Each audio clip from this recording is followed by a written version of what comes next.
संगवारी मला जय राम। हमारे चैनल में आप मन के स्वागत है। आज 16 तारीख है और 9:17 है।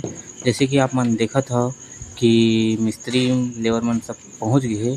छड़िया मन बांधा थे पिछले 2-3 दिन ले सेटिंग मन ला बांधी से और छड़िया मन बिछी से और ओखर से पहले सीढ़ी ला ढाले रही से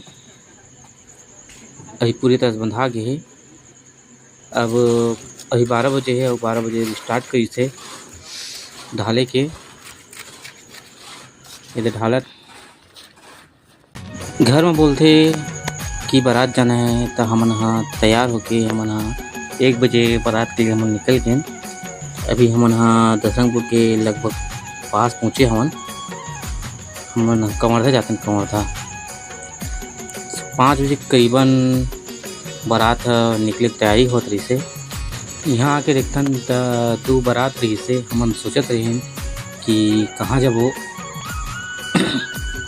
कहाँ जाबो कहिए। फिर हमन सोचें कि तीर-तार में जाबो और जेन हमारे गांव के पास पड़े तिहाँ जाबो। पास तो अगरी ओड़िया पर ही तो हमन सोचें कि वहीं जाबो। और एक जन भाई कहा था कि दूर जाबो, लेकिन मैं क्यों नहीं यार रात होती तो पासे चलता तो फिर मोर गाँव ले 9 किलोमीटर पड़ते तो हमन हाँ उन्हें जाए के बारे में सोचे ना।